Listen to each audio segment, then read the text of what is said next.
area for round 11 here from Indianapolis.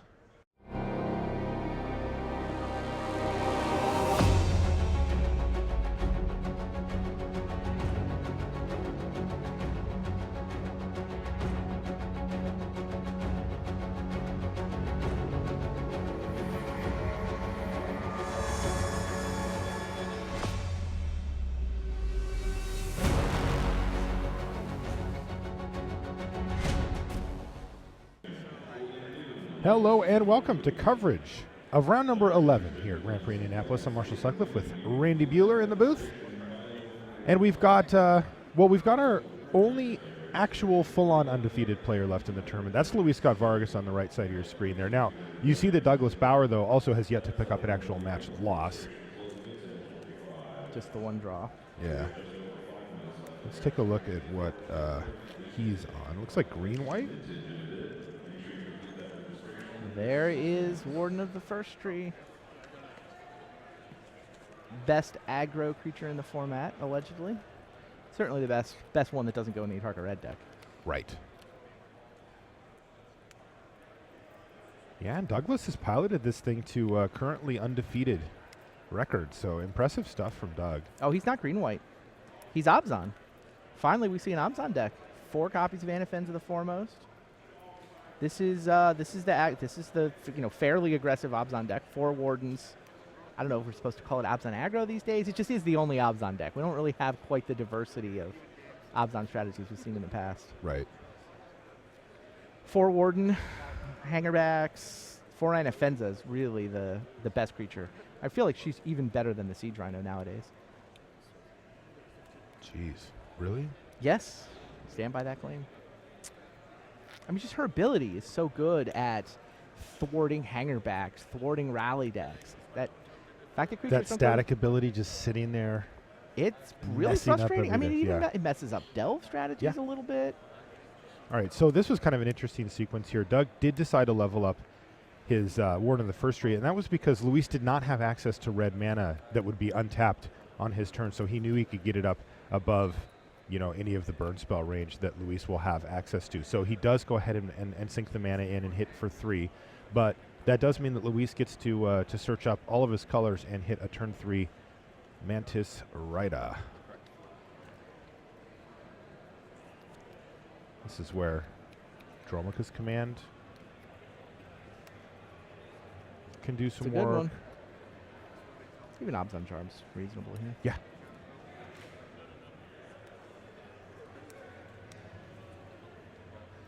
It's like command mana. Yeah. Oof. That is definitely what Luis did not want to see there, though. A Crackling Doom can get him out of this mess pretty easily. It looks like there's a follow-up Warden of the First Tree here for Doug as well. So nice sequencing here from Doug. He's using his mana, keeping the threats off the board, and applying pressure to Luis, who's already fallen down to 11 life. So he's looking good for Douglas Bauer here, but this is a big turn for Luis. He's got a lot of cards in hand. He's got all of his colors. And he can do some serious work here. Like I said, Crackling Doom is nice. Dragon Master Outcast, not quite what the doctor ordered. He does have 2 Crackling Dooms, though. Ah. So we're probably going to see a sequence where maybe he even blocks a Warden, not big Warden, just to try to tempt him into using the mana on it. Well, with Crackling Dooms. Well, if he wants... Yeah, I mean, he can get it either way, but he time walks him a little bit. I mean, the original one has a +1/+1 counter on it. Yes. So he'll use that. It'll kill it. And then next turn, he gets to untap and Crackling Doom the other one. Sure. And it's just that if he were to block, then he would tie up 2 of his mana in the process. As it turns out... At the cost of a Dragon Master Outcast. Yes, which he can get back in 100 different ways. Well, like 4. I think it's like better to... No, way more than 4. He's got 7 or 8 ways to get it back, right? In his list. You can take a look. It didn't matter anyway, because Doug just leveled up pre-combat and fired off a Dromoka's command anyway. Right. And Luis responded with a Jeskai Charm rather than a Crackling Doom. So Jeskai Charm fizzled the Dromoka's command, put the Warden on top. Crackling Doom takes down the other Warden, and That sequence could have gone better for Douglas Bauer. I agree. Yeah. Doing that in the main phase opened up some really nice stuff for Luis, and Doug got punished for it. And, now he's drawing his one drop. Here we are on turn 5 or whatever, and he's drawing his one drop. So it's pretty brutal. Yeah, Luis is going to be really happy with how that sequence played out. I mean, look at the board now. He's got a Dragon Master Outcast that's getting there. Yeah. And he's facing no creatures. Now, he is down to 6 life, but outside of Siege Rhino, I don't think he has a ton to worry about as far as just getting kind of randomly hit here. He's got Gideons on Offenza, the requisite Siege Rhino. He's got a pair of Wingmate Rocks with one of them in hand as well. So he still has that Crackling Doom as well, right, Randy? Indeed. Okay.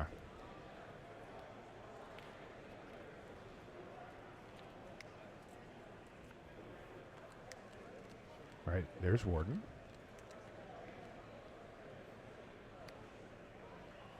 Level it.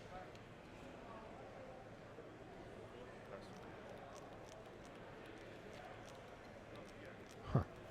All right, passes the turn back to Luis.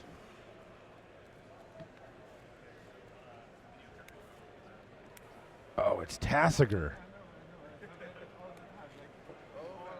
Now, this is going to get interesting, though, because after the Crackling Doom goes away, that Warden of the First Tree is a really nice mana sink late in the game. What's in hand for Douglas? Does he run a Murderous Cut in his list? He does have one. I think he's got one Murderous Cut in his hand, as well as the Wingmate Rock. Yeah, all right, so Tassiger down. And interestingly there, Luis could have activated Tassiger, but doesn't. So Doug is going to be like, probably Yeah, not. Luis is actually sitting on both Ojutai's Command and Crackling Doom.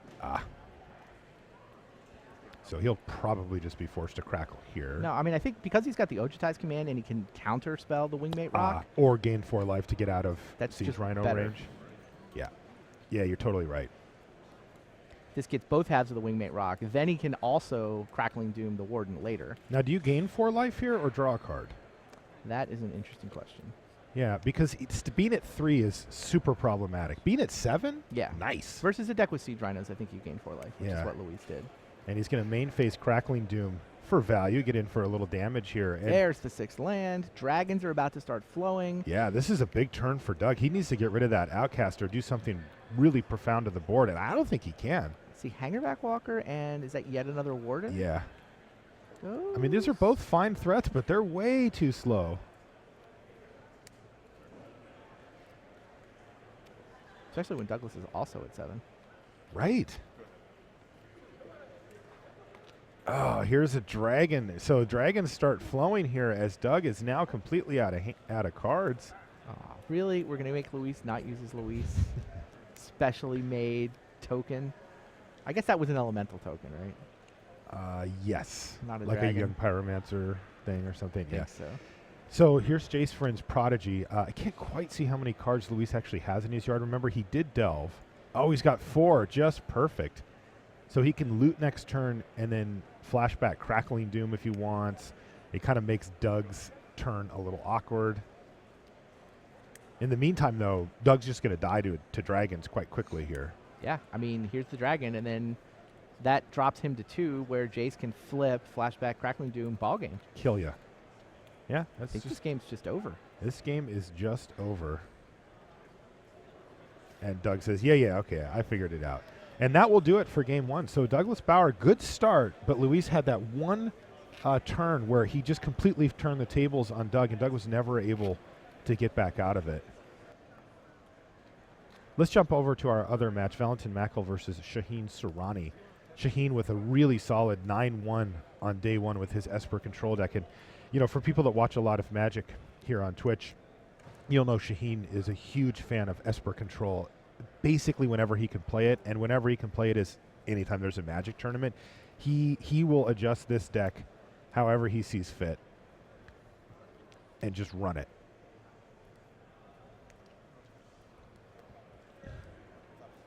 Although it does look like he may have just picked up a loss this game here. Yep. He had activated a Shambling Vents. It got killed. And he did look like he was way behind there. Yeah, you can see a look on his face there. Valentin Mackl with the glasses on the left. He's just smiling away, and a little more concerned look for Shaheen as he was picking up a loss there. But we had a chance to do a deck tech with him. We'll probably see that sometime today. And Shaheen always has a lot of cool insight. He thinks about things a little differently. Oh, sounds like we have a metagame breakdown graphic. Let's take a look at it. Whoa. I know, right? Whoa. I was talking about this with Efro. There is a ton of odds on. This is actually the first round we have seen it on camera of the weekend. Not very many of our players to watch are running it, but apparently everyone else is. Huh. I did not expect that. No, I thought it was all Jeskai. Me too. And it felt like Esper was going to be up there. It's just, it's Reed Duke and Andrew Cuneo and Patrick Chapin and Shaheen Soorani. It's all the regulars. But that 14 is actually misleading because it's 6 of those are that Fabrizio and Terry tokens deck, which isn't even a control deck. Like that's all the Esper colored decks, which is like half control and half tokens. Right, that's that heavy black-white deck. Yeah, it's basically a black-white tokens deck that just happens to have a couple counterspells on the sideboard. Eldrazi, were you expecting more than 7% Eldrazi after the top 8 it got last week in Quebec City? I was expecting more of that day one. Okay, so but maybe I played we that got deck on Magic Online all week, and I had a blast. Yeah, but it wasn't terribly consistent. Okay, it has some issues. Got it. Super fun though. And as we saw in the feature match area yesterday, like you get paired up against green white or just some, I'm going to play a hanger back walker. You're like, yeah, that's cute, kid. I got colorless creatures too. We'll see in a couple of turns. I really do like that part about the deck is that it just so cleanly and completely goes over the top of the, Den Protector and, these cards that are slow but grindy that have really become the norm in Standard, and it does not care. That may be part of the reason we've seen Megamorph fall off a cliff. Yeah, like it used to be that the big 3 were Jeskai, Megamorph, and then, the Pro Tour was Tarka Red. More recently, it's been... Abzan, I guess. Abzan, yeah, thank you. But yeah, Megamorph is just falling off a cliff. Yeah, maybe. The Eldrazi matchup is insanely bad. It's so bad. Whenever I see, Warden of the First Tree is not a great thing to see, but anything else from that deck on turn 1 or 2 when I'm playing on Magic, I'm like, oh yeah, Ulamog's coming down this game. The only thing that rivals it in terms of bad matchups in Standard right now is Rally against Anafenza. Another bad matchup that comes to mind, speaking of the the ramp deck, is mono red. If they play a mountain, I'm like, oh no. Fair. I'm just, you have to have multiple Jotty offshoots in your hand to compete, and if you do, you can. You get that same feeling when somebody plays a mountain against you in Cube. Yeah, I do every time, no matter what. Except for, you know what? Jotty offshoot's not in the Cube, Randy. Just saying. Noted. I did have a game where I drew all four Jotty offshoots. It was at like 50 life. It was pretty funny. Nice. So post-sideboarded here, Douglas Bauer is going to pick up some tools. Let's take a look at what he's got in his board. He's got some Tassigurs, Surge of Righteousness, which is a card we've seen come in against this deck. He's got a pair of Ultimate Price, which can take care of Jace, but not a ton else. He's got a Silk Wrap. He'll want that. Here's an interesting one. He's got 2 Complete Disregard. That seems good. Sure. Right? It kills all of Luis's creatures except for Tassigur, and it exiles them too, so there's none of this Ojitize to man, get my Jace back nonsense. He's got a Sorin, 2 Transgress Mind, a pair of Duress, which he'll probably want, and an additional Wingmate Rock. So I'll be curious to see if some of those cards come in. He clearly will have had this matchup in mind while doing that. Oh man, Luis has these 2 Exert Influence that people have been running. Mm-hmm. Man, they've been doing work. See what else he has. He's got his own Surge, another Outcast, Dispel, Duress. It's a little more of a wide sideboard here. He's got a bunch of 2 and 1-ofs. Radiant Flames. Do you bring Radiant Flames against this deck? No. Doesn't kill an Offenza. No, it's there for Goblin Swarms. Yeah. All right, well, here's Warden of the First Tree for Doug. He needs to pick up 2 games in a row against the Hall of Famer Luis Scott-Vargas if he's going to keep that undefeated record and improve to 10-0-1 with just the 1 draw. But that is a tall order, as Luis is not going to make this easy for him, I can tell you that.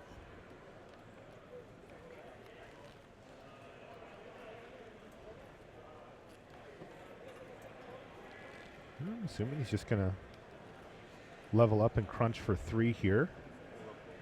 This plays around 1 mana red instant speed burn spells and also just gets in a nice little hit of damage.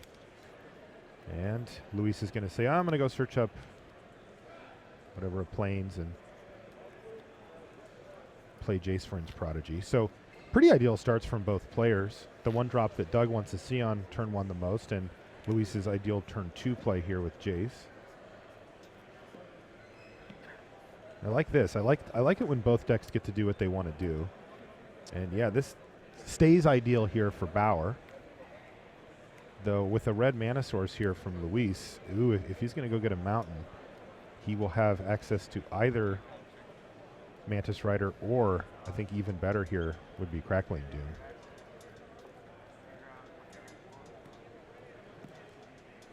All right, well, it's Mantis Rider as it turns out, which I think is a little worse. I mean, he does get to get in there, but he can't effectively block the Warden at this point because it picked up a counter from the Dromica's command. So Luis is going to be at 7 life here. And there's a Siege Rhino in hand as well for Bauer. If he can play that this turn, which it looks like he can. Yeah, he's got a Flooded Strand there. This is nasty.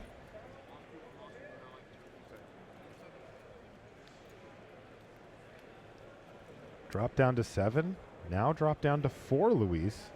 That means that both of these threats are lethal as well. Wow, this draw from Douglas has been fantastic. Like, there's a reasonable chance that Luis is just dead here. 1 removal spell does not get the job done.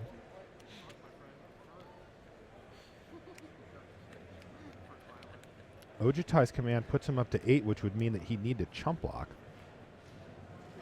just to stay alive. Oh, another Siege Rhino as well. Jeez. For Bauer. So Bauer's just laying it on thick here. Wow, this draw is unreal, too. He's also got a Wingmate Rock in his hand, too. Yeah, turn 1 Warden on the play. Yeah. Turn 2 level it up. Turn 3 Dromoka's command to kill your Jace, hit you for 4. Turn 4 Siege Rhino. And now turn 5, either Wingmate Rock, Anafenza, or another Siege Rhino. You may choose. Oof. Yeah, and Luis is forced to chump and still has to do something. Like at this point, Doug just says, pass priority. Yeah. And it looks like Luis is going to gain 4. He's obligated to do that, and he's going to get back Jace Vryn's Prodigy. And then, like I said, Doug can just do whatever. He has the kind of the world. I guess you just play Wingmate Rock. Yeah, I think Wingmate Rock's better here. Luis has Tragic Arrogance in his sideboard, but they don't run big sweepers generally, and Luis doesn't have one either.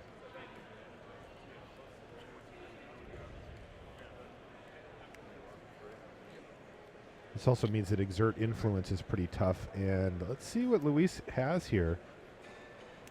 Loot and Scoop. Wow, that was a beating. So Doug Bauer says, yeah, that was a little more how I planned it. And Luis says, okay, I see. And yeah, big smile from Doug, and why not? That was a thumping.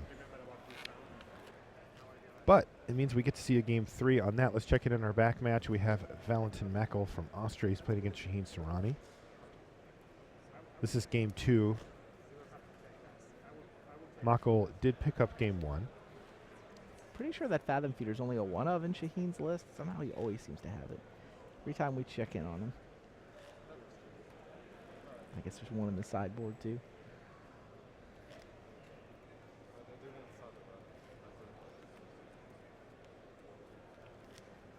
Ultimate price for Soorani. He's going to take down Warden. Master of the Unseen, though. This from is an Valentin issue. Mackl's sideboard. It's there to punish these Esper control decks for trying to 1-for-1 you. into oblivion. I wonder if Shaheen has the best one-for-one option here, I can't imagine he doesn't have. which is utter end. Oh yeah, he's got Right. 3 in the main. Yeah, it's one of the reasons. I mean, it just has become that Hero's Downfall type card. The in Esper catch-all. Control. Mhm. You got to have a couple of those.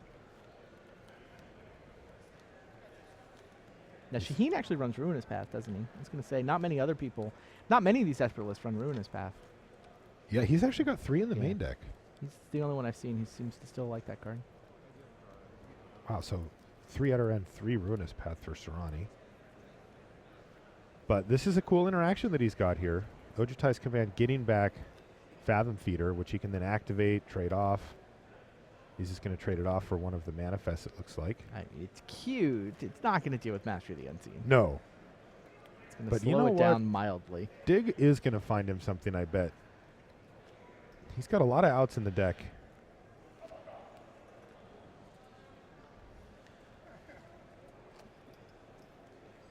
Well, I was wrong. Does he have a lot of outs in the deck? Well, he's got 3, at least. 3's not a lot.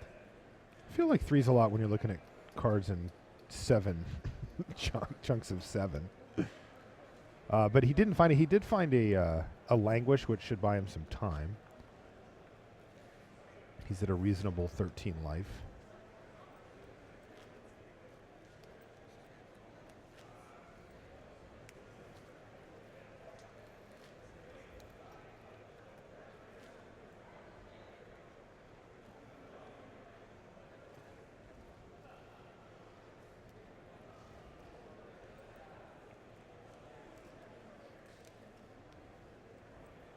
Okay, battle.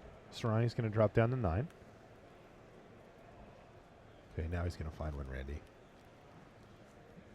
Yeah, sure. 2 dig through times. I like your That's the one where you got it. All right, I think he's going to find Narset and Utter End here. See the Narset on the top. Although he looks like he may be looking at taking an Ojutai's Command instead. Yeah, he did. Shaheen and Andrew Cuneo are the 2 players on Narset, and it's looked really impressive, at least in what we've seen in the feature match. Yeah.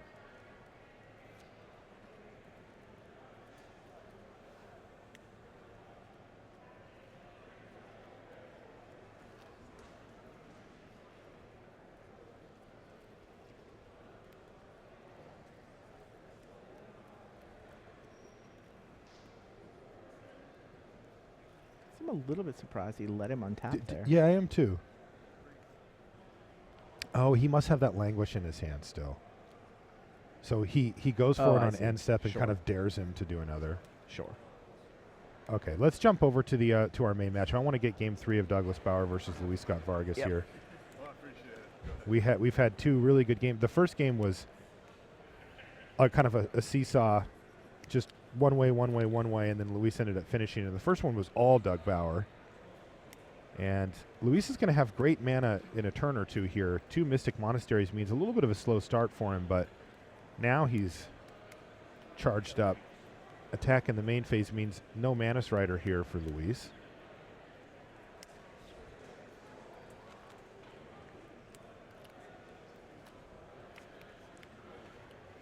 And there's Anafenza. Now this has got to be good for Luis though, right, Randy? Like, there was no Warden of the First Tree. He's taking no damage early, and his first play is Anafenza the Foremost, which is good.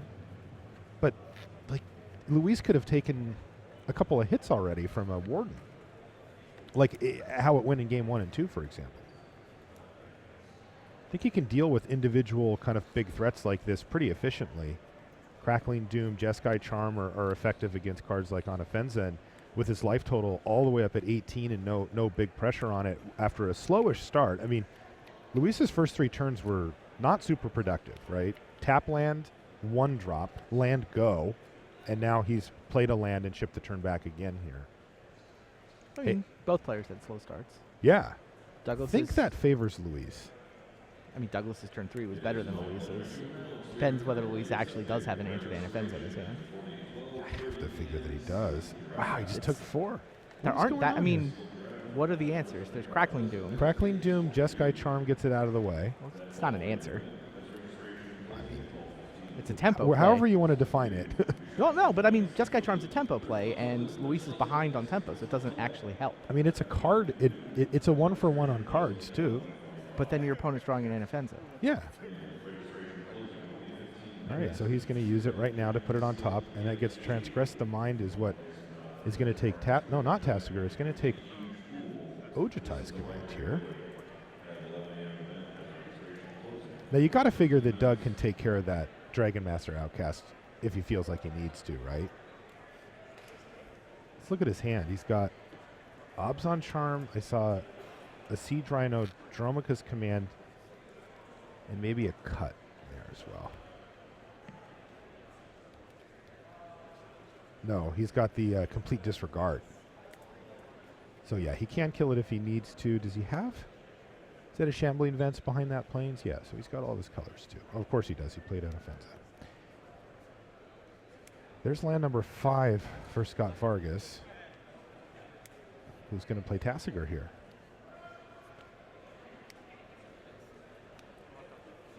The known draw step for Doug Bauer is Anafenza the Foremost.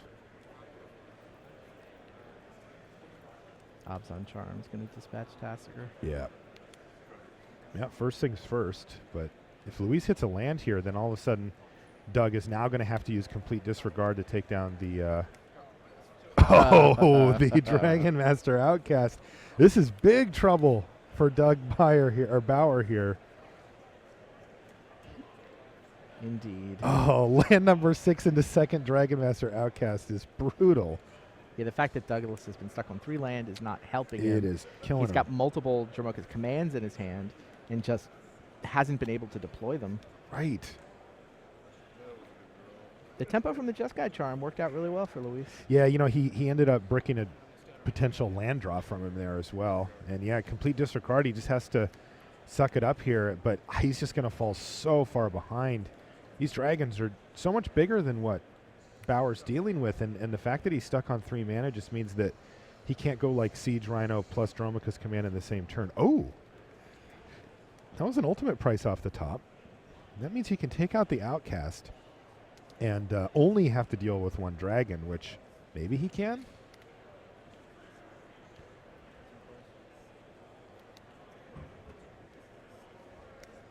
The damage may be done, though, because that dragon is going to take huge chunks of life. Though Luis does it feels like Luis is out of gas here. He's flooded. Yeah. I mean, you kind of want to be at least a little flooded with 2 Dragon Master Outcasts, but you want that flood to stop at a very specific point. You do.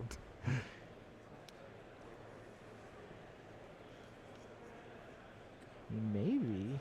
I mean, if he has a kill for the dragon, it feels like Doug could stabilize. He's out of spot removal. What he has is Dromoka's Command. Yeah. But that means he's going to take another dragon hit. It does work out, though. Like, if he goes Siege Rhino here. Yeah, he drew the 4th land. Yeah. So he can go Siege Rhino, untap Dromoka's Command. Yeah, and really put it on Luis to have something. Now, Luis wouldn't need Much. a miracle, no. but he would need a spell. He would just need a spell of some sort to be realistic. But, yeah, you got to like Doug's spot if he does that, and he's not dying. I mean, even if Luis draws Mana Strider, Doug's still going to be at 6 life after the Siege Rhino.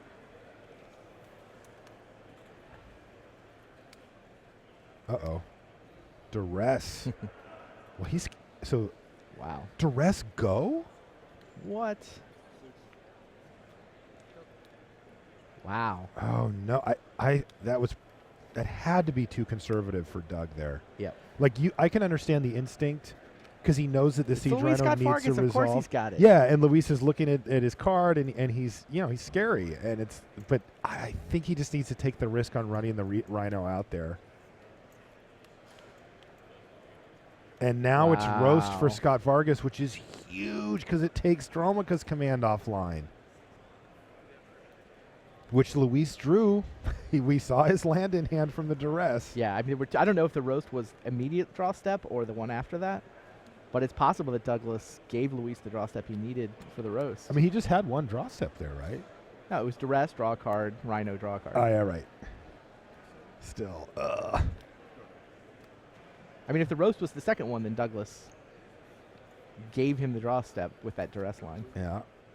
So Doug is down to 2. Yes. another Siege Rhino puts him dead, so he basically just has to go for it here.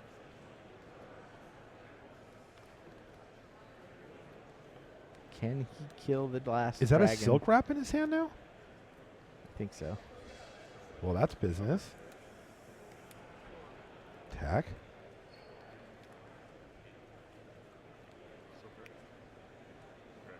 Oh, what a huge draw for Bauer. Yep. He's now completely Oh, in the lead, look at and all those Luis has lands. completely flooded out. Whoa, look at Bauer. You can see the he did not think he was winning that game. No, it's He had a Scott-Vargas. He's supposed to have it. It's the Hall of Famer. He's super scary. He's 10-0. You're at table 1. You're in the feature match area on camera, and Luis just drew so many lands. Oh, man. That was crazy. After that duress, I thought, well, that'll do it. Yeah, well, then Luis did draw the roast, but his remaining draw steps were 2 land, a roast, and a disdainful stroke. Yeah. Not good enough. Wow. Crazy match. That was entertaining to say the least. And even the disdainful stroke was at the end. If the disdainful stroke had been earlier, Luis could have countered the Siege Rhino. Yeah, totally. Yeah. Yeah, that flood was real for sure. Not a lot of life left in this match. No, so this is Valentin Mackl up a game. Well, it looks like we've got a lot of life left in this match, don't we? Like a whole nother game's worth, probably. That's a fair point. Shaheen Soorani's down to 4, but when the control player attacks you with their Gideon, it usually means they've turned the corner. And they're going to beat you. Fair. Here's Death Miss Raptor for Mackl. Soorani says, I will murderous cut something. Oh, it was a Den Protector that was face down. Murderous cut another something. Activate this, activate that, attack you, you're dead. All right, so Soorani picks up game 2. These players are both 9-1 and looking to position themselves for a run at top 8. They're, it's early in the day here on day 2. It's only the second round of action, but there's only 3 more after this before we cut to our top 8. So these matches are super important for these players, especially the ones who are at X and 1, 9-1 in this case, because they're trying to set themselves up to be able to draw in the last round.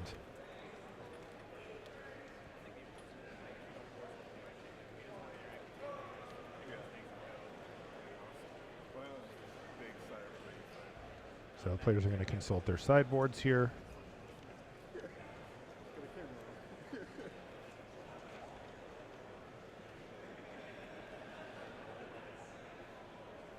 Mackl is on the sideboard disdainful stroke version of this green-white Megamorph deck. Bant Megamorph, really.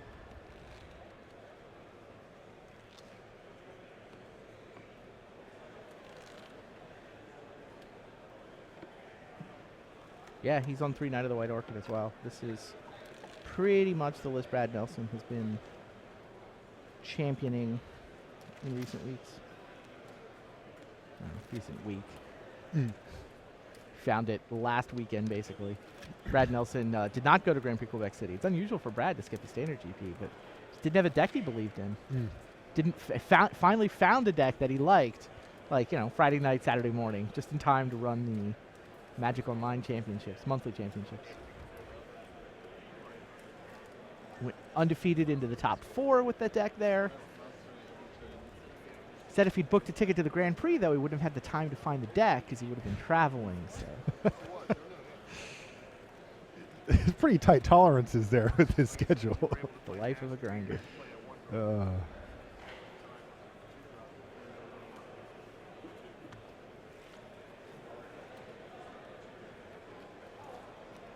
But you see a lot of the green-white Megamorphs nowadays are adopting both the sideboard blue splash and also, the crucial card is Knight of the White Orchid.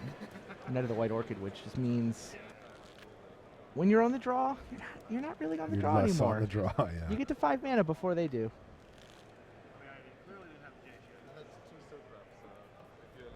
You still don't get to 4 before they do. You don't get to beat them in the Gideon race, but you get to play Wingmate first. It's kind of a big deal.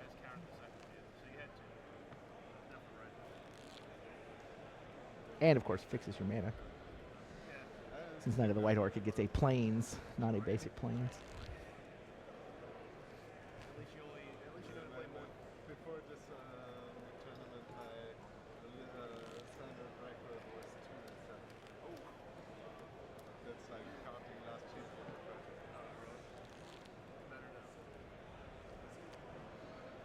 the Valentin Mackl shuffle cam here.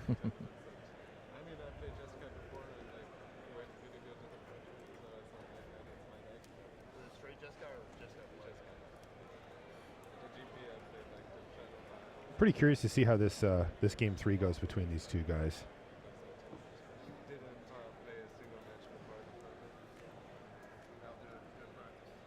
We know that Soorani has answers to everything that Mackl can present. It's just a matter of, is Mackl stack fast enough? Does he hit from enough different angles? It looks like he's going to have to take a mulligan here, though.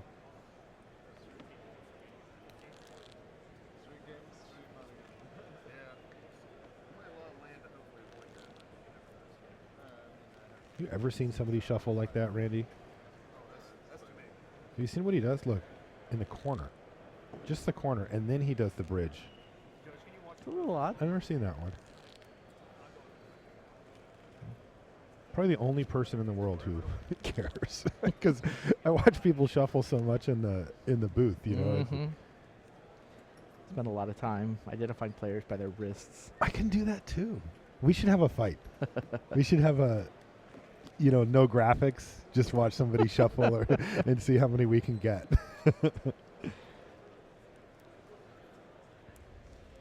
All right, let's see if he's got a 6 he can keep. He does. Great. And he's even going to put a card on top. And it looks like he's on the plate here. So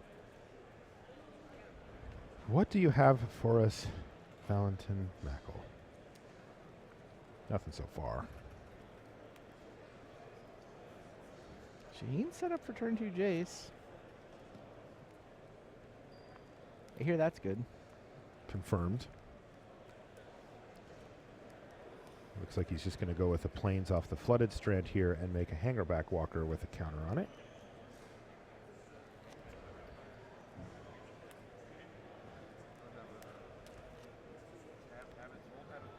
We're training Valentin. He's a lands in front guy, but in the feature match here we have him switch it for ease of viewing. He knows it. Let's just have it for him.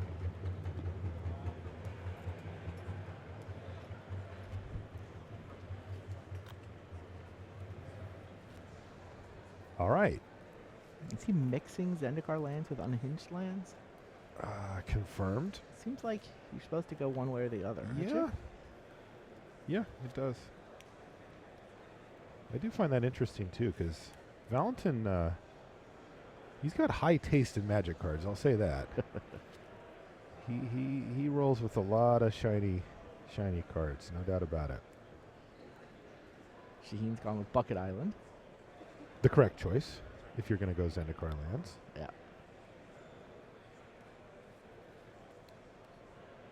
Though I gotta say, I really like the new one that looks like a shower drain or something. I like that one a lot too. All right, Jace is getting activated here, so that's got to be good news for Soorani.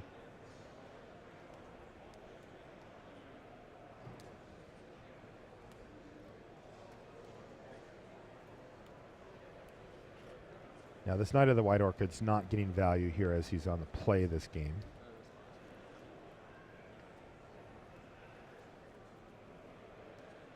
And Valentin's going to put a counter on his hangerback walker as Soorani loots away Ruinous Path here.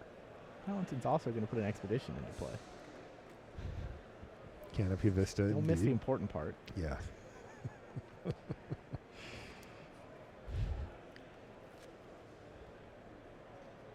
Registration for the 11 a.m. Two-Headed Giant Field is now closed. How about another one? One's at Prairie Street. Yeah, he doesn't mess around.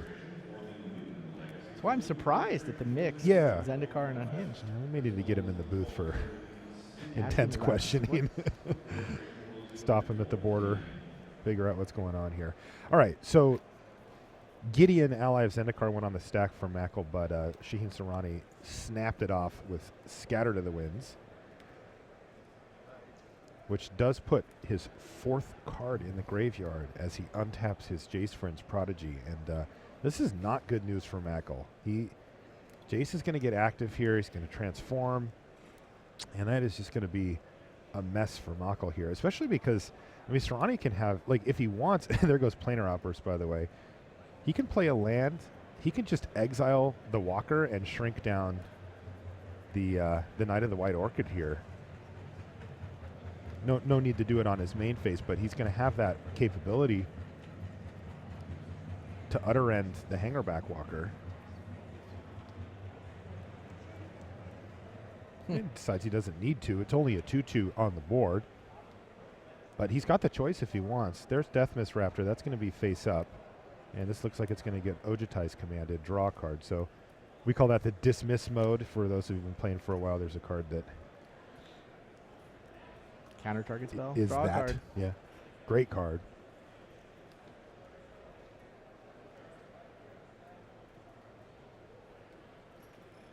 Should we play dismiss in Highlander?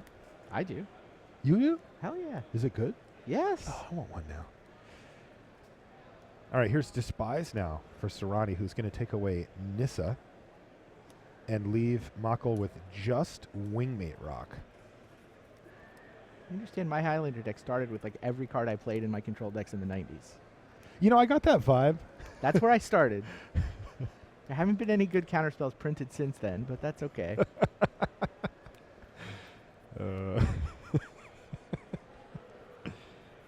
Expect nothing other than that opinion from you.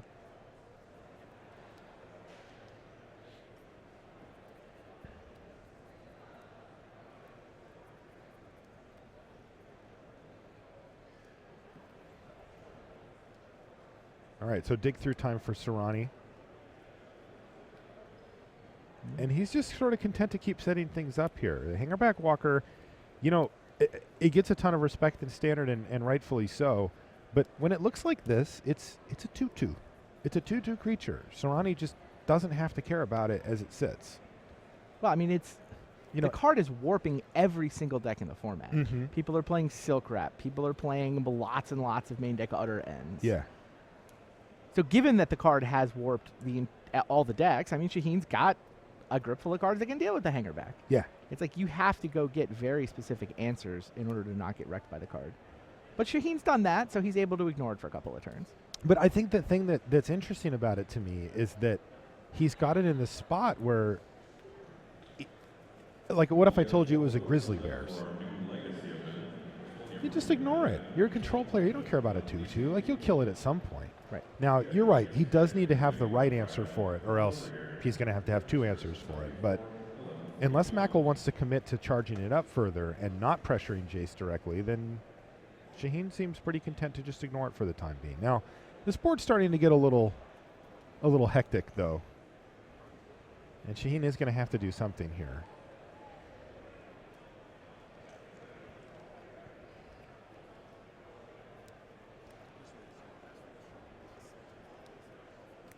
And there it is, utter end. Now this sets up the possibility for a sweeper type effect.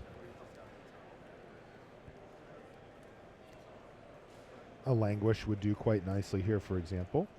Players who are participating in the Sunday series. And this is kind of the dance that the control player has to play. For example, he's got an utter end in his hand, so he can use it to take down Gideon right now, but then he's got to deal with this board, so maybe he languishes first. He's got to make these decisions. He's going to take out Gideon first and leave Valentin with some threats. So he's probably going to wind up losing his Jace here. Yeah. I guess Murderous Cut could prevent that, but he would have to use Murderous Cut on a token, which I'm assuming is going to die anyway. Attention Grand Prix players. Oh, now there's a nice one for Mackl. Master of the Unseen hits from a different angle, so even a sweeper here sets up Mackl to have play going into the future. And here's a dig through time from Soorani. Saw language in there. Still got an utter end in his hand. Ah, he does, yes. So you can see what he's trying to set up here. He wants to be able to utter end the mastery and languish away everything else. I'm not sure he has a land, though. I mean, the time he'd like to be playing a land here and doing this over the course of the next turn cycle. Yeah. But without A land drop doesn't work. He's got ultimate price language. Yeah, he just misses his land even after the dig. Wow. Mackl's, yeah, get you. Is Soorani going to have to use some spot removal just to keep his life total high enough here? 3, 4, 5, 6, 7. He can go down to 3. There's no siege rhinos for Mackl, so he doesn't have to worry about that. But yeah, he does ultimately decide to keep his life total a little higher by spending a card here. He's got plenty of resources and cards in hand, but he's at 6, 3, 2, 4, 6. Yeah, so this is really awkward for him. He's just going to pass the turn, which means that Mackl's going to make lethal threats here. And, you know, because what Soorani wants to do is utter end the Mastery of the Unseen on Mackl's end step and then untap and languish, and then I think he feels like he's good. But the problem is he's facing lethal, so in order to do that, he's going to need to find a removal spell to kill one of the creatures and not die, and then also still have the mana for utter end to take out the Mastery here. This is a tall order. Yep.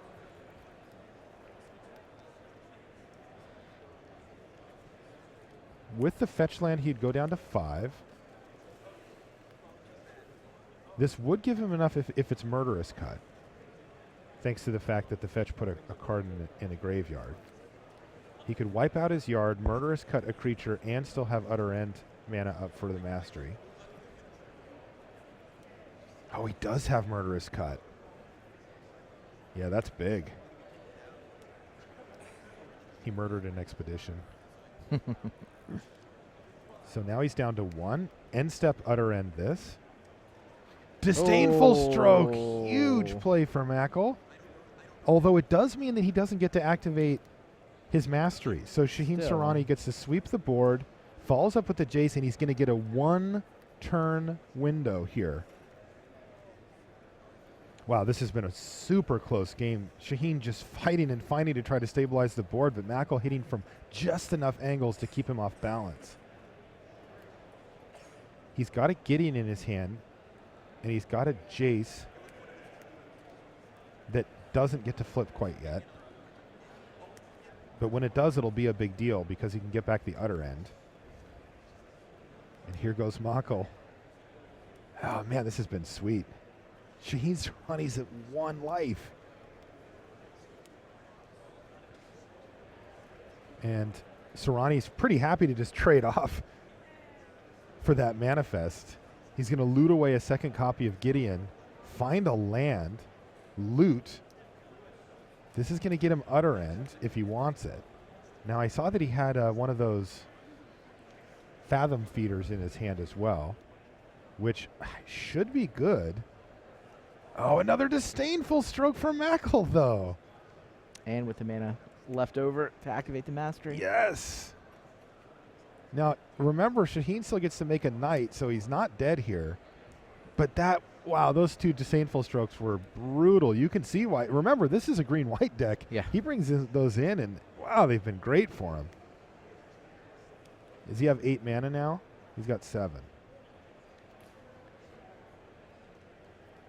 Oh, that was interesting. Did you see that? Soorani actually could have blocked with Shambling Vents and almost did, but decided against it. Ah, and we see why. He's going to go for Ojutai's Command. Gain 4 life, draw a card. That gives him a cushion. Is this him seizing control of the game back? He still has that Mastery to deal with, so he's not out of the woods here. And there's a Fathom Feeder, but he's got the mana to activate it here, Randy. This is getting really interesting. You also got to feel like Mackl's just one Den Protector, you know, flip face down away from doing something.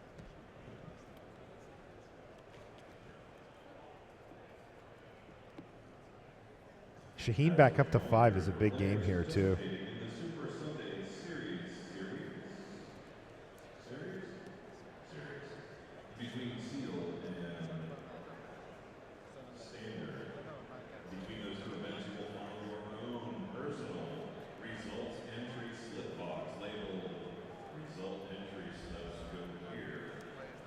And he's past the turn back.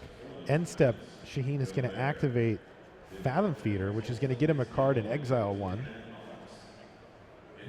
care of the silk wrap. That looks pretty good, actually. It's going to take care of the feeder anyway. If you don't like to wait around, and I know I don't like to wait around, you can place the standard right now. Join the standard pod. You got one Is spot Shaheen left. getting ready to attack with Gideon? Yep. Which is way better than waiting around. Crunch. Ask the other 7 people on that pod. Be their hero. Be number 8. Okay. So Shaheen has to have taken control of the game at this point, right? Oh, there's a den protector. Yeah, the Mastery of the Unseen is still the most powerful thing going on here. Shaheen is racing. He's not in control. He's got enough going on that he can try to race against the Mastery. Seems very difficult. Yes, I agree. So here's Death Miss Raptor coming back from the graveyard.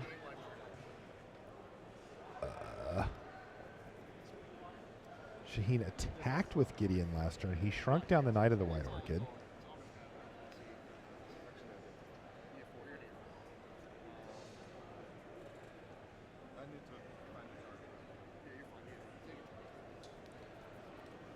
What does he want to get back with the Den Protector, though? Right, he gets that too.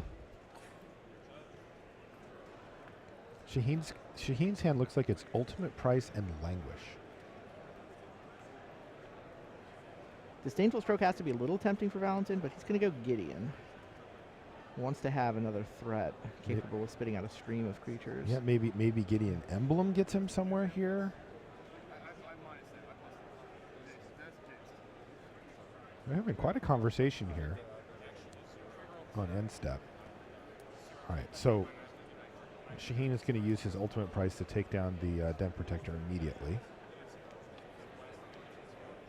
And Shaheen still has 5 mana up for that Fathom Feeder activation too, which is, there's a lot of pressure on that card right now from his side to find him, to fuel his late game here and overwhelm Mackl with card advantage, because Mackl's got a card advantage machine with Master of the Unseen, just pumping out 2 manifests per turn, and Shaheen still doesn't have a clean answer to it, though. Is there an Utter End in the graveyard for Shaheen? No, right? I don't think so. I don't think so either. Remember, his Jace is on 4. This has been a heck of a game.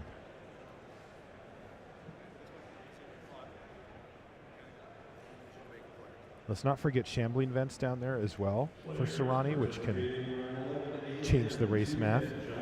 Yeah, he's going to make an emblem with Gideon here. Make your way towards table 801. You will find your initial seating there, posted on the blue. Attack with both. Again, players participating. And here's Shambling Vents. It's going to get active. And it looks like it's going to team up on the manifest here. Nearby, you will find a pastimes banner with blue paper on it. Please find your seating. Now he's going to be thinking about like maybe Dromica's command here. Looks like he's clear though.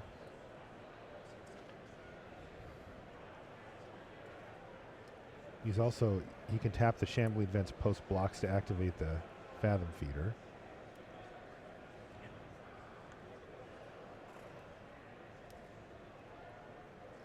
Okay, prioritize the Vents. Vents is going to get tapped for mana before it dies.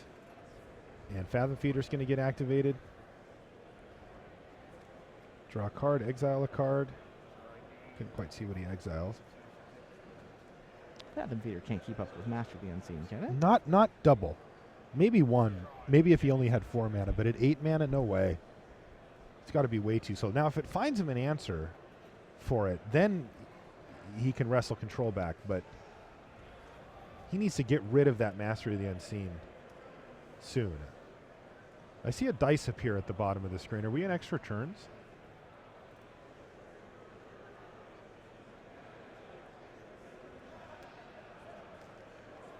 Okay, this is turn 2 of extra turns, Randy. Interesting. Yeah. Well, this game's a lot different now. I can't see how Shaheen can actually get Valentin from 14 to 0. And turn I don't know two that and turn Valentin 4. can get through those 3, even though I feel like Yeah. he's going to win this game. He certainly is given that the mastery's still on the battlefield. Right. You know, if Shaheen took out the mastery this turn, then I could see things changing, but... Murderous cut? What are you getting, Shaheen? He is flashing something back right now. And he's got a Despise in his hand.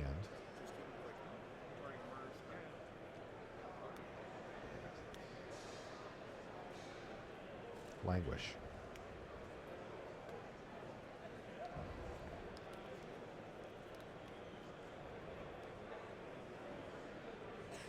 Okay. Rumble. What did that... that must have targeted Murderous Cut? Which effectively prevents Mackl from making a 2-2 here. Right. Like he's got seal of you get a creature. So it looks like he took it.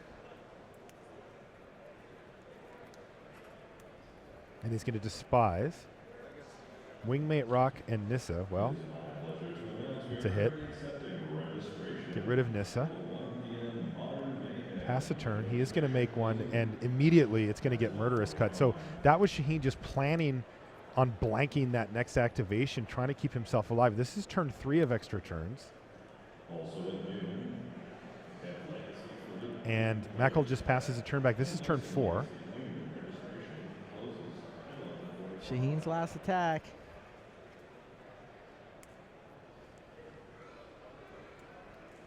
Yeah, and there's no point in doing it. He can't get in for lethal anyway.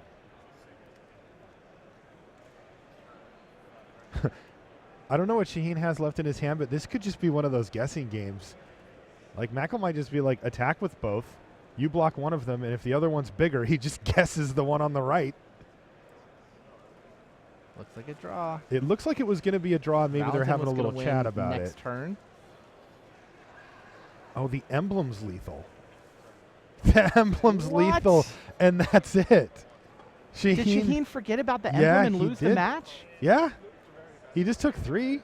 He thought he was taking 2. Yes. I don't know if he could have done anything. No. I don't know if he could have done anything either, but I think he forgot about the emblem. Yeah. So I think what might have happened there is Crazy. Shaheen said, yeah, so I guess we take a draw. And Mackl said, well, No, I think just dealt you lethal might damage on the be last extra dead. turn. You didn't block both. I mean, he couldn't have, but... Yeah, I mean, Mackl had the game. Yeah, I don't think Shaheen had a line to not... To win there anyway, or to even to get a draw. The only thing was, you know, going back 2 or 3 turns when he decided to attack with Gideon, but... Well, I mean, Shaheen played the last sequence to draw, right? He languished, he murderous cut it. I think all of that was just to make sure that he could lock up the draw. Totally. So, yeah, if he's thinking about the emblem, maybe there's a different sequence through there. But Valentin Mackl wins. Yeah. So a game that I think he had won. Like, if they got... he was in It's a always good disappointing when you position. get that unintentional draw a turn before it gets locked up, so... Mackl, I think, had strategically maneuvered the game into a winning position, and he gets rewarded with a W. He does. So he's going to improve to 10-1. Now, Shaheen Soorani's not out of it yet, though. He's at 9-2 and in a decent spot. Now, I can tell you that this is the last match. Oh, wow. Yeah. Long round for the feature matches, huh? Yeah, and I'm assuming that this is in turns of some type. Is that a 5 die at the top?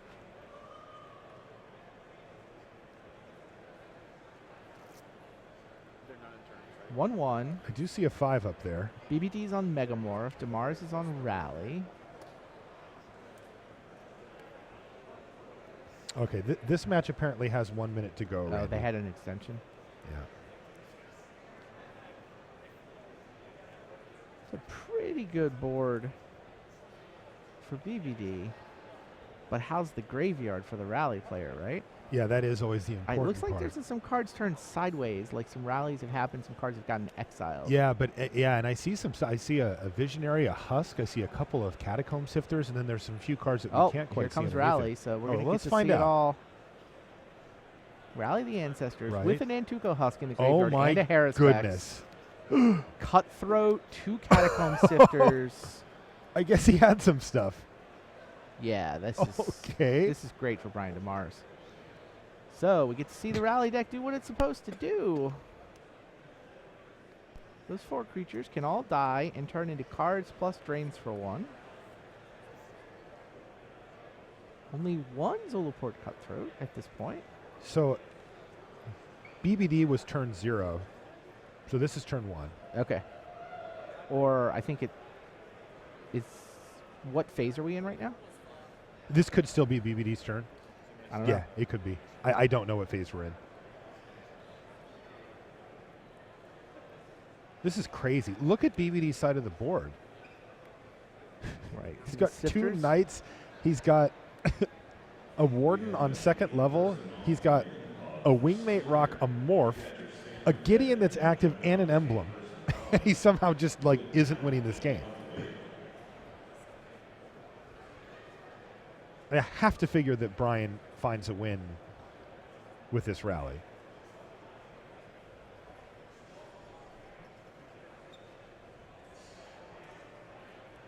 I mean, this is the last match in the round, in the round, and I mean, not in the feature match area. Like, this is our last match.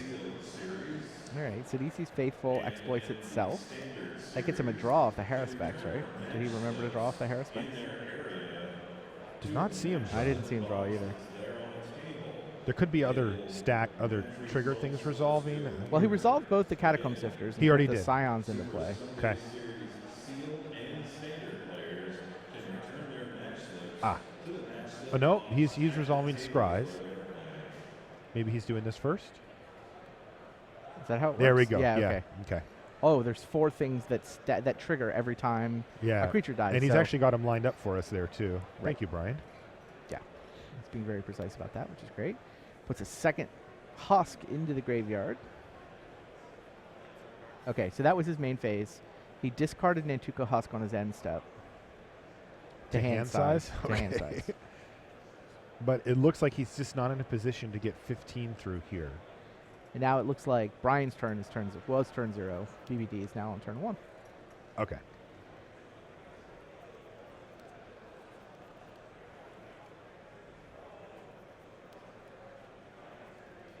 Yeah. Yeah, you're right, Randy. They corrected it for us too. All right, well, we're just along for the ride here. I mean, this board state is absurd. Yeah, I mean, Brian, essentially, all those creatures are set to get exiled at the beginning of his next turn. That's not what's actually going to happen, because Nantuko Husk is going to eat them all and send them into the graveyard, which, of course, is going to trigger a bunch of Grim Harrispecs, card draws, and a bunch of Zulaport Cutthroat leaves play triggers, not to mention approximately 1 million Scries. In the meantime, it looks like the only attack that BBD has here is Wingmate Rock for 4. And of course, Rally, the answer is doing what it's supposed to do and making a bunch of blockers, right? Isn't that what the card does? It's one of the things it does.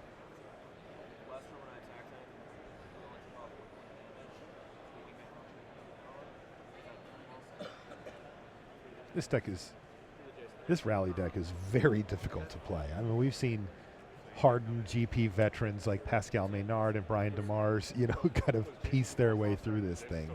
It is no joke. We made attack Brian or Jace?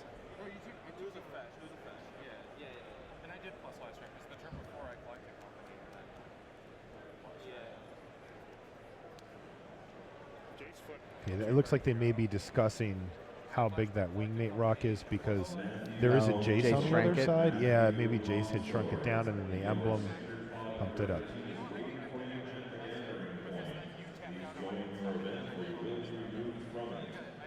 I think you just forgot to put the counter on it. I don't know. No, because it minused down to 2. And then how's it at 6? Jason, the way the game is represented right now is that Jason's been plus 1 once. When Jason, I don't know. Let's just say I forgot to do it.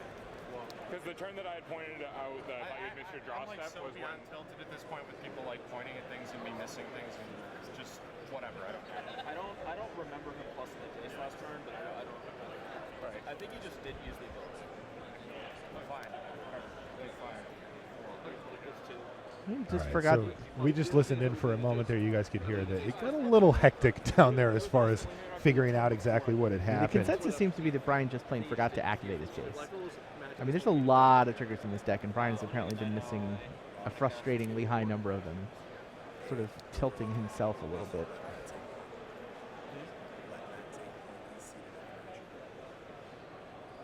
Okay, so untap, upkeep, rally's going to happen. Yeah. There's our turn counter at the bottom of the screen, that die.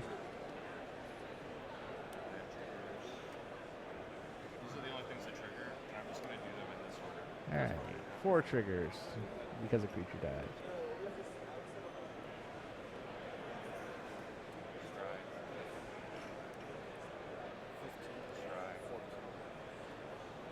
I see rallies in his exile pile there. It looks like maybe 3 of them. Yeah.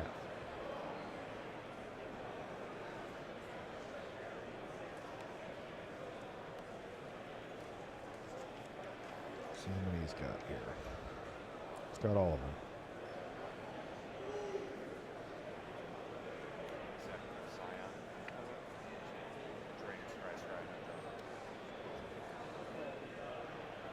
Sacrifices the Scion.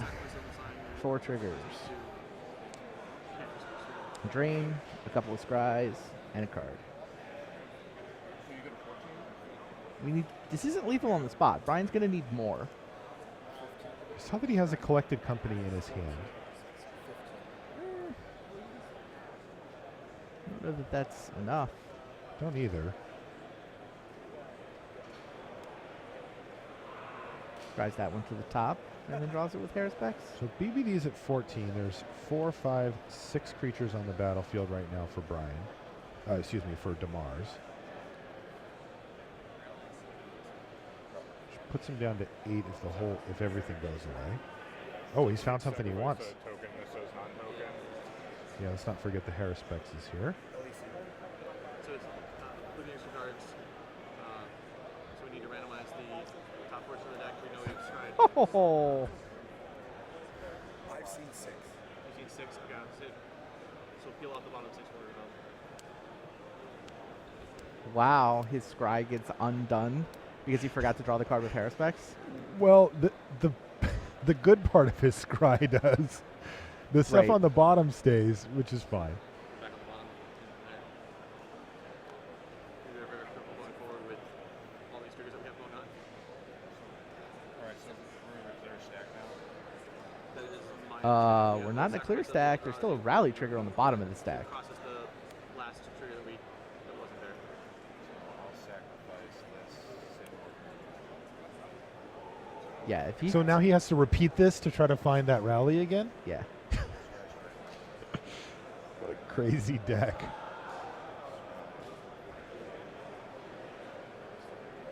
And draw a card from Harrispex.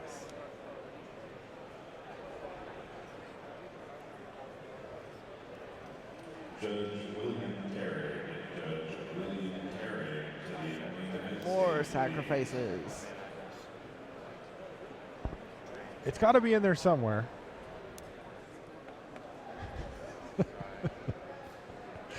Is the next rally even lethal? Oh, I just find this funny. I mean, our life totals aren't being updated. I assume these cutthroat triggers are happening. He does have to say them and write them down to indicate them. Right. I haven't seen either player reach for a life total pad. I haven't either. Okay, there they go.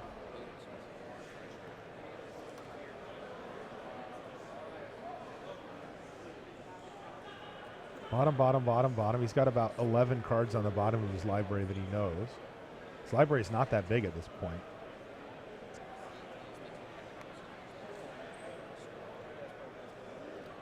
Draw? No, he's got to keep stacking. So he's got some draw triggers lined up still. But did he miss another Harrispex? Well, he bottomed and I didn't see him draw a card. He did it again? It was a token that he said. Oh, he doesn't. Yeah, he doesn't draw for the Scions. But I thought the last thing was the Catacomb Sifter that he said, but maybe I'm wrong.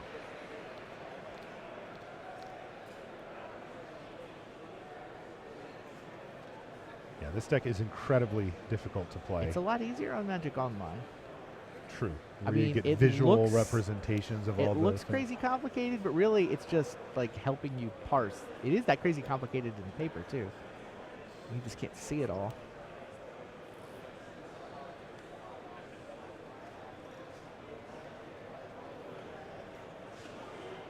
All right, everything has been sacrificed.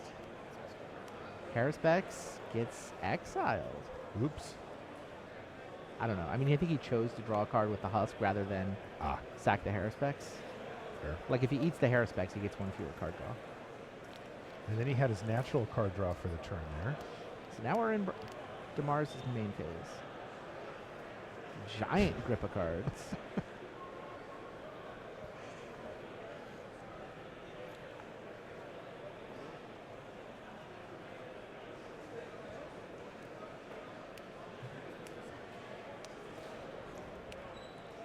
So he has not found a Rally of the Ancestors here.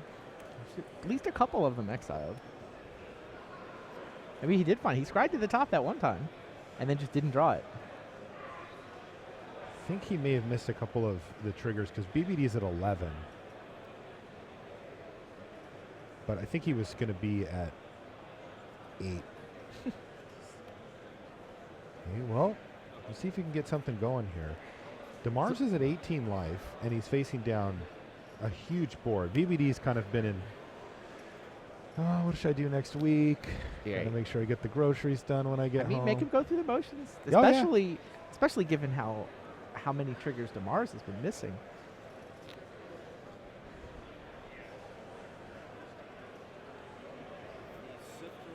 Yeah, this round has gone very long. This is the last match of the tournament For round 11.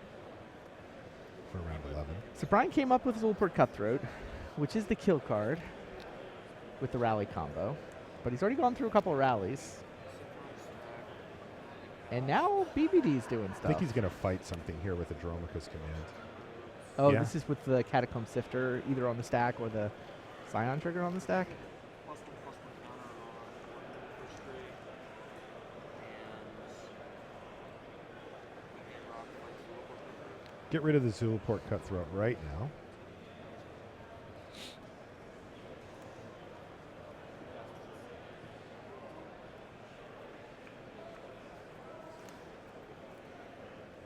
Look how many cards Brian has Demars has in his hand. He's got a full grip. Buff you. There's the Jace. And there is Sidisi's Faithful. Sidisi's Faithful.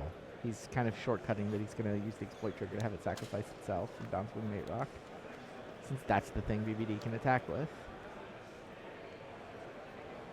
Yeah, I think BBD can attack with a whole lot next turn. With the exploit trigger on the stack.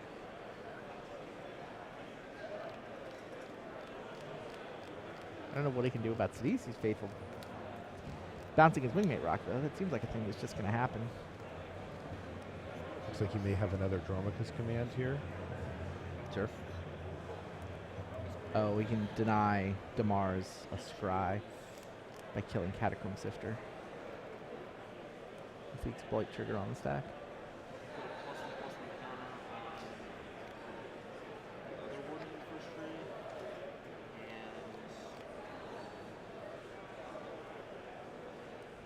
And the meat rock fights Sidisi's Faithful. Oh, he can fight and kill the Sidisi's Faithful. He can sack a different creature if he wants.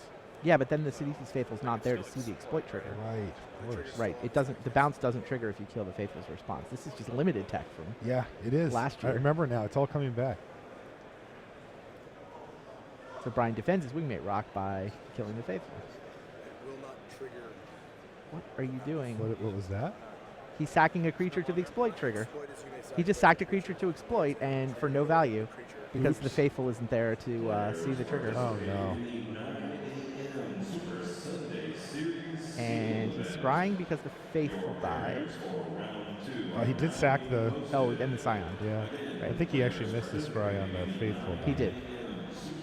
He got one of his 2 scries. He also never activated Jace that turn. Just No. Jace sitting there on 6 loyalty off to the side. Did not activate his Planeswalker.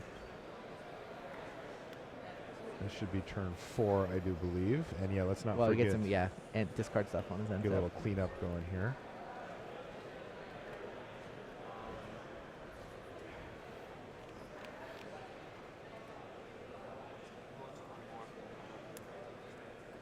Here's Den Protector now for BBD. Remember, Brian Demars is at 18. I mean, that is within range here for for BBD. But only maybe. I mean, he's got 3, 6, 9, 10, 11, 12, 13, 14, 15, 16, 19, Is Brian saying he's 21. dead? Yeah, he is dead. He was attacking for minimum 23 there. Demars goes off with Rally the Ancestors. Cannot find the kill. And Ugh. Brian Braun-Duin That was a crazy end of the game, man. 2-1 in extra Yeah, he's turns gotta be after a time frustrated. extension. Last round in the room. Now we get to go watch another round. Yeah, that'll be it for round 11 here from Indianapolis.